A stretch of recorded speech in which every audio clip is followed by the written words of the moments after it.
kalau nggak bisa berdampak baik, menurut saya itu udah mati. Jadi walaupun badannya sehat, tapi kalau memang hati pikirannya nggak ada hal yang positif, mati sih. Gitu. Gue berani bilang orang itu udah mati sebenarnya. Gitu. Banyak hal-hal kecil yang ngebentuk gue gitu, yang tadinya gue abaikan gitu, gue cuek, gue sombong gitu. Enggak, gue lebih bagus gue gitu. Ternyata nggak boleh gitu gitu. Seorang seniman sih menurut gue ya, sesimpel orang yang bisa nuangin isi hati, pikirannya, dibentuk gitu, dikemas dalam jadi sebuah karya, dan karyanya bisa dinikmatin sama semua orang. Bukan semua orang, sama orang lain lah gitu.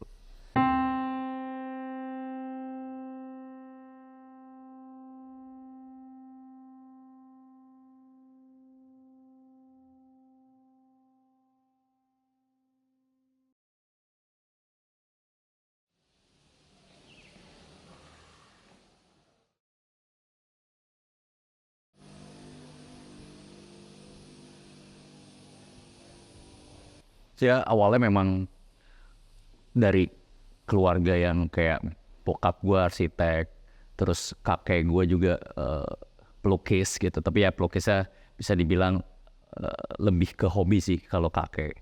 Terus jadi udah terbiasa memang ngelihat buku arsitek, terus dibawa jalan-jalan ke museum gitu, ngelihat sesuatu yang lebih visual lah. Sampai akhirnya memutuskan untuk kuliah di DKV Binus, Jakarta. Dari situ ya terus lanjut kerja di Leboye, ketemu Pak Hermawan Tanzil, terus ketemu banyak orang di situ, dapat kesempatan belajar sama senior graphic design yang lain, sampai akhirnya ya itu yang jadi income pertama lah gitu, si desain grafis. Terus seiring berjalannya waktu, ya suka sih ngelihat lukisan gitu, tapi nggak pernah sampai benar-benar into diseriusin awalnya gitu. Sampai akhirnya pas I think pas before COVID lah, kayak ada temen yang kayak cobain dong lu ngelukis gitu, gue commission gitu, kecil gitu, ditodong gitu. Terus ya udahlah gitu, gue bikin terus ya kolase ya sevulgarnya yang gue bisa aja gitu. Sampai akhirnya kok nyaman gitu, kok seru ya gitu. Terus jadi menganggap kayak awalnya wah kayak terapi nih gitu, kayak ada momen sendiri, momen kayak diskusi sama kanvas gitu, terus ngegali diri sendiri, dapet tuh enaknya. Sampai ya udahlah cobain, lanjutin, dan diresponnya juga sama beberapa orang baik lah gitu, sampai akhirnya menghasilkan gitu. Jadi bikin yang memang ada commission, terus memang preparing sampai solo exhibition akhirnya, sampai akhirnya ya sekarang ya masih terus dilanjutin sih gitu sih.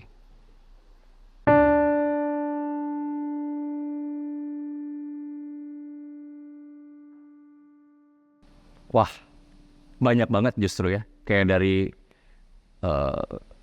dari orang tua terutama, kayak yang kuliahin di DKV Binus, terus sampai akhirnya masih support juga kan, gue orang Bandung, terus di Jakarta disupport, kayak ya dikasih kos-kosan yang layak lah kayak gitu, sampai dikasih uang jajan gitu awalnya. Ya itu termasuk support sih pertamanya. Terus sekarang ya kayak Riri gitu, istri gue juga sangat support gue.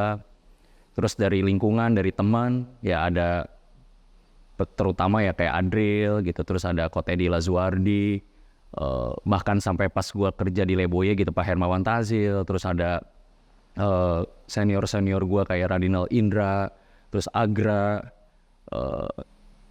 yang kayak ngajarin gitu. Terus ya gue happy sih, dan lumayan gue ngerasa kayak beruntung sih, karena semua circle gue yang paling pertama tuh support banget sih, dari segi gue bilang dari segi apapun sih gue berani bilang kayak gitu sih supportnya ya.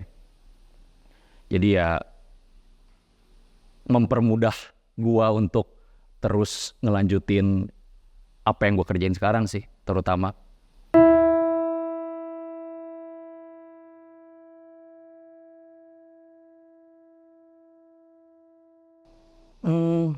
Habit ya.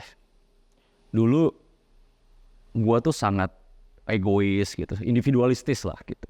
Terus kayak overthinking gitu orangnya. Nah, gue sampai ada nemu titik kayak itu bisa gue turn down gitu. Kayak nggak peduli sama orang gitu. Ya masih tetap proses ya gitu, nggak yang 100% gue tiba-tiba tidak overthinking, tidak egois gitu.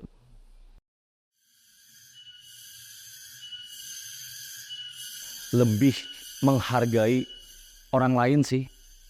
Ternyata dari situ tuh gue nggak cari kesalahan gitu. Dulu kan kayak ini mah gini, itu mah gitu. Malah tapi ternyata pas lu udah bisa ngelihat semuanya dari segi positif ya, itu tuh jadi bekal, jadi memori di alam bawah sadar gue, kalau jadi inspirasi gue pas gue ngelukis ataupun desain gitu. Jadi kedengarannya memang unik gitu. Cuman kayak misalkan gue suruh ngelukis tentang moodnya keluarga gitu. Tapi gue ngelukisnya telur kecap gitu. Karena gue inget pengalaman gue tuh dari zaman dulu, gue pernah ngerasain kayak ya nggak seberuntung itu gitu. Nyokap gue cuma masakin kayak telur kecap gitu sampai sekarang. Jadi kalau gue balik ke rumah nyokap tuh, dia selalu tanpa gue minta dia suka masakin gue telur kecap gitu. Jadi ada memori itu yang itu kan jadi visual diary gue ya gitu. Jadi kenapa lu gambar gini, kenapa gitu? Ya semuanya sekarang keluar jujur dari bener-bener apa yang gue ingat, apa yang gue rasain, dari hati gue, dari pikiran gue gitu.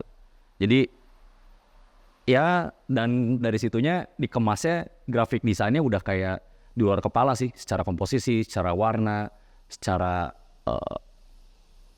ya kayak bentuk gitu, itunya udah di luar kepala aja gitu.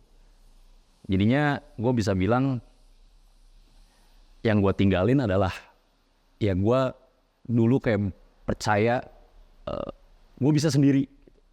Ternyata gue butuh orang lain yang inspirasi gue tuh justru kehidupan gue sehari-hari gitu, dengan gue kayak main sama anak gitu, cara dia belajar ngomong, terus pola pikir teman-teman gue gitu. Gue suka tuh diskusi. Nanti akhirnya tuh gue tetap gue kolek, jadi ngebentuk bisa dibilang ya karakter gue, karakter desain, karakter ngelukis gitu sih. Jadi belajar ternyata dari anak kecil, dari balita aja bisa kita pelajari sesuatu, sampai akhirnya mau ketemu profesor, mau ketemu orang hebat, mau ketemu pelukisan hebat gitu, gue ambil itunya sih.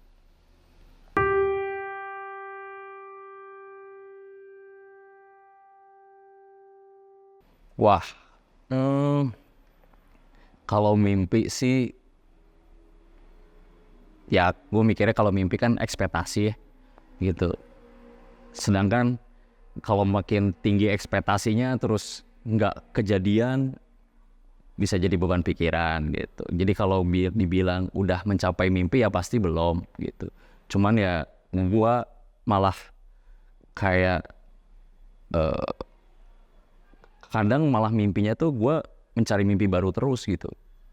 Malah sekarang lebih si ekspektasi dan mimpi itu malah jadi dorongan gue lah gitu. Jadi bensin gue buat